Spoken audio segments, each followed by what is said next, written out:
Several days ago, the EV brand Xpeng eventually launched their latest SUV model, the Xpeng G9, which is also the brand's fourth production model. The new model is positioned at the top of the lineup with the world's fastest charging technology. And right now, we just arrived in Guangzhou, where Xpeng headquarters is located, and also got permission to test drive the G9.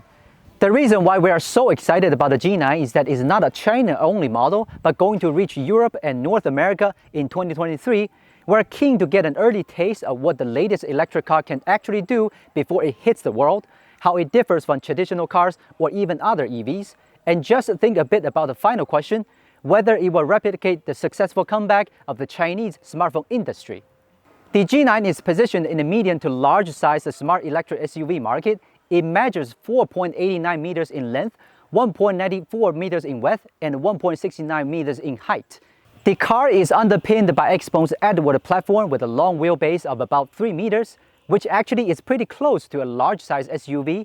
The long wheelbase gives the occupants more space and will significantly increase the leg space for better comfort.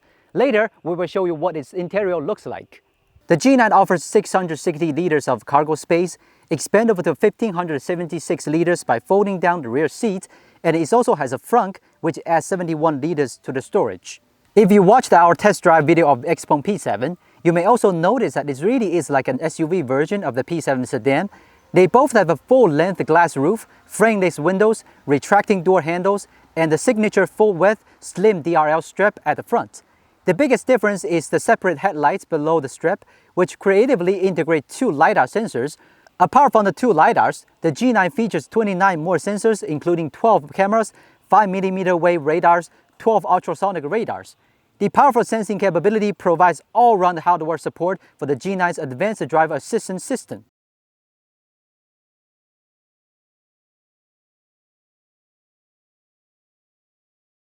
And unlike the P7 model, you can see more hard-edged body lines on the side of the G9, but it's still relatively smooth if compared with the other traditional SUVs. The back also got slightly changed with a wider light bar. The body lines of the rear are much more rigid than the P7. Compared with the P7, the interior of the G9 is significantly improved with a more premium look and more digital setups. We agree that the P7's interior is clean and model, but not as elegant as the G9. The G9 is a 5-seat SUV with 3 freestanding displays on the dashboard. In front of the driver, the digital instrument cluster is tucked in to reduce the sun glare and increase the sense of spaciousness as well.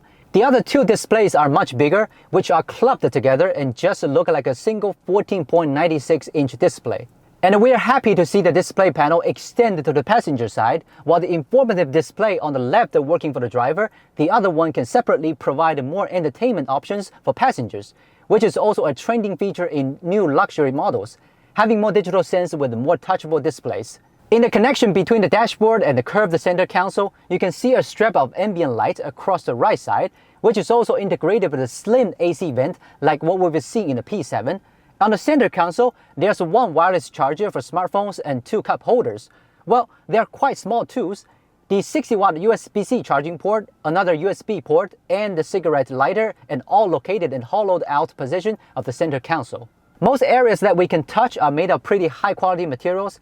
Especially the seats made of Nappa leather with the perforated design are more comfortable and premium than the P7's. All the seats support heating and massage features.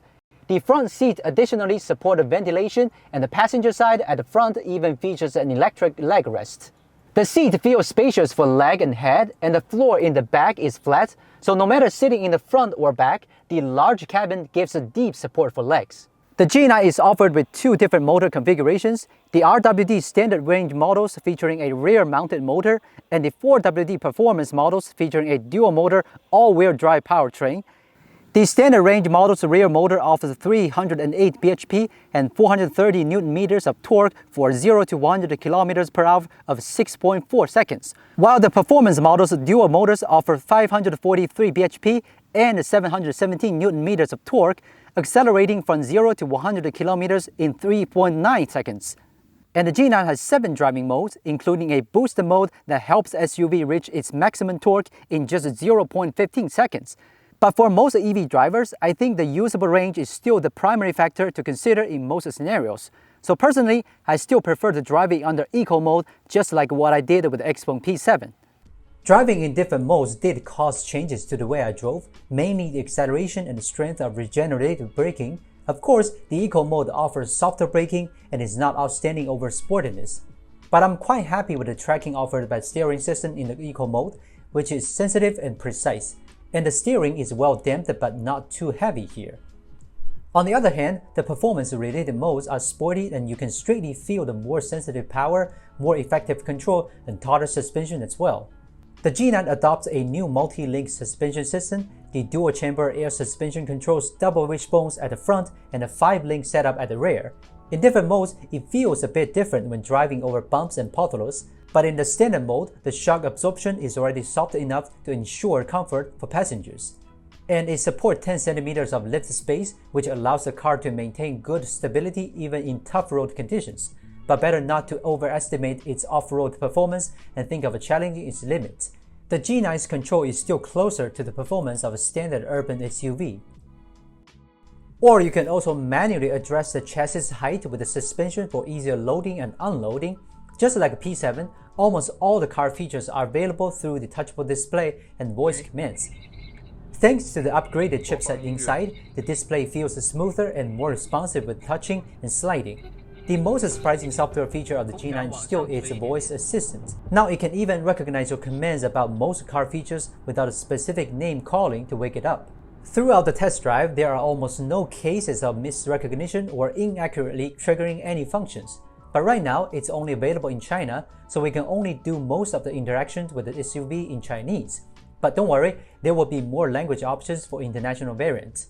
Another surprise of the G9 is the in-car entertaining system, which is called X Opera system. Dolby Atmos comes standard on G9 with a 7.1.4 immersive sound system, including from music streaming and video streaming services. The sound system is powered by a Dyno Audio Confidence audio system containing 28 audio units with a total output of 2,250 watts. This also includes 2 exterior speakers that can provide a simulated fuel car engine sound to get attention of others for safe, or can be your mobile speakers for outdoor party.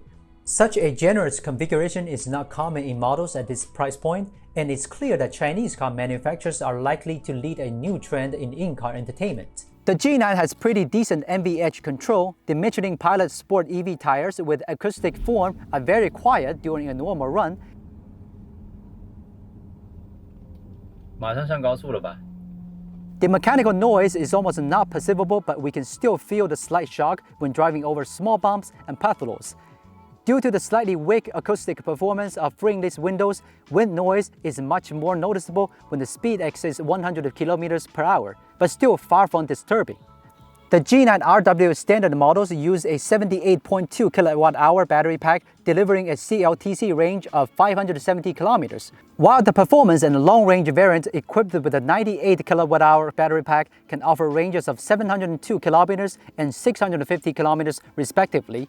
But the CLTC figures are generally not so realistic, so if you want a more reliable reference on the dashboard when driving, I would more recommend switching to the WLTP range on the G9, which is much closer to the actual running. Xpeng claims that the G9 comes with the world's best charging technology. The new X-Power 3 powertrain system on the G9 uses China's first 800-volt high-speed charging.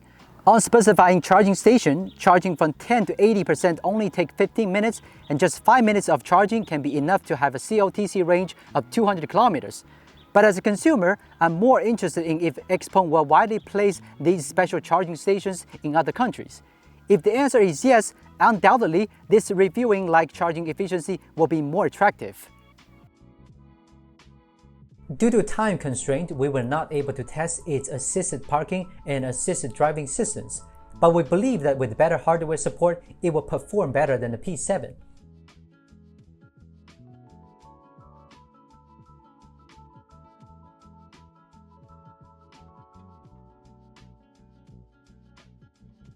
Its parking video assistant is still very useful, except that its suggested rear contouring line is not very accurate at the moment. We can only hope that this will be improved in the later OTA updates. After the test drive, I very much look forward to the performance of the highly promising G9 in other markets around the world. it could still be a great luxury SUV with great value for money when it's launched in 2023. As a highly intelligent new EV, it has the world's best charging technology, smarter software experience, and excellent experience of semi-autonomous driving. It also didn't disappoint us in details that traditional cars care about, such as reliable high performance and excellent comfort, which makes us not miss the fuel cost so much during the test drive. What's more interesting is that with the support of OTA updates, new EVs like the G9 still have a lot of potential to be explored in the future. So that's all about the Xpeng G9's test drive. How do you like the SUV? Just tell me in the comments. Thank you for watching, and don't forget to subscribe to our channel. I'm Will from Gizmochina. Bye.